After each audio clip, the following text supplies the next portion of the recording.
Seal. Mr. Secretary, can you comment on President Biden's decision not to seek a second term? And do you see Vice President Harris as an able replacement for the president? Well, first let me say it has been, and it remains, the honor and privilege of my lifetime to work for President Biden. I've been working for him now for more than 22 years. And if you step back for a second and think about what he inherited when he took office, maybe the worst health crisis in at least 100 years in this country, the worst economic crisis going back to the Great Recession, the worst democratic crisis in as long as I can think. And we had countries around the world looking at all of this and circling like sharks to see if they could take advantage of the perceived weakness of the United States. And what he did, what he's done, what he continues to do over these 3.5 years and going forward through the remainder of this term has been to turn all of that around in a powerful way.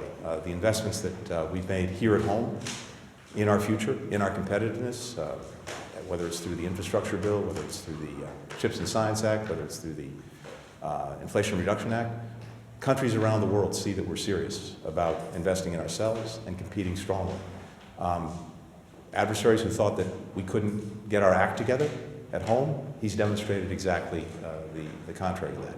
And then, of course, the rebound that we've had under his leadership from COVID, from the economic crisis, has been extraordinary.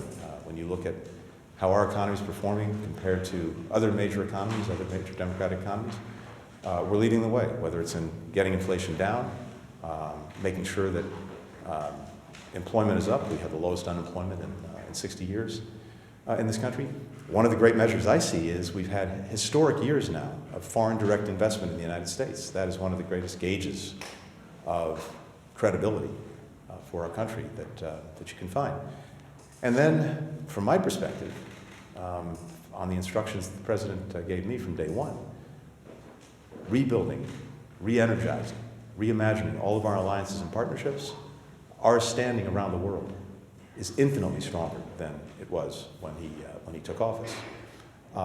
In speaking to him the other day after he made his decision about not seeking re-election, what he's intensely focused on is the work that remains over these next 6 months to continue the efforts, the work that we've been doing, particularly trying to bring peace to the Middle East, ending the war in Gaza, putting that region on a better trajectory, continuing to deal as effectively as he has been with the ongoing aggression by Russia against Ukraine, and making sure we continue to do everything we can to strengthen Ukraine. Our engagement throughout the Indo-Pacific, where we have been building relationships and partnerships that are stronger than they've ever been, whether it's with our allies, Japan, Korea, Australia, or New Zealand, whether it's with countries like the Philippines and India, or whether it's with emerging countries like Vietnam, like Indonesia.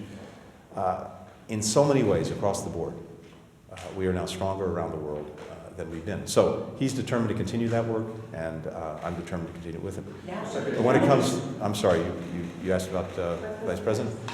Look, I don't, as you all know, I don't engage in politics. What I can tell you is this.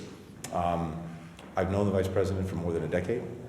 These last 3.5 years, I've been able to observe her very closely in the Situation Room, in the Oval Office, around the world, as a leading voice for American foreign policy and for our diplomacy. We've been together at the Munich Security Conference the last 3 years.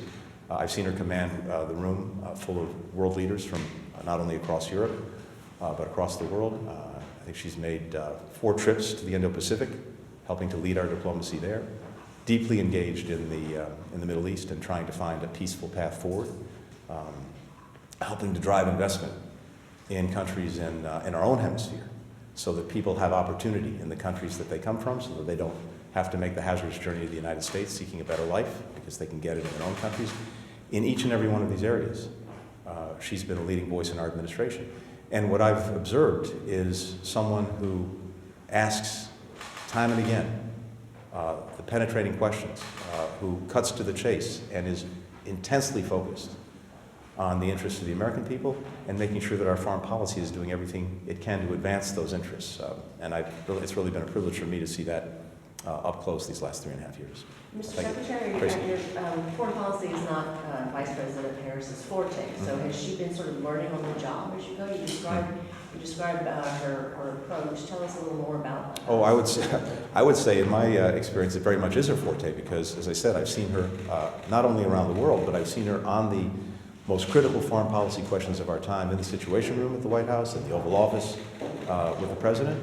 And my observation is she's a very strong, very effective, and deeply respected voice for our country around the world. When she speaks on behalf of the United States. And what I've observed in meetings that we've had with world leaders, I mentioned again the Munich Security Forum, where she really commands the room for these past 3 years. Just a couple of months ago, she of course represented the United States at the Ukraine Peace Conference that was being held in Switzerland. So time and again, I've seen her leadership in literally every corner of the world. Africa, where she's led major investment initiatives to strengthen our relationships and partnerships. So, no, what I've seen is someone who is already deeply experienced and very, very effective around the world. Anyway, thanks everyone. Thank you. He asked about Netanyahu. Yeah. Vice President Harris won't go to his address to Congress. Does that cause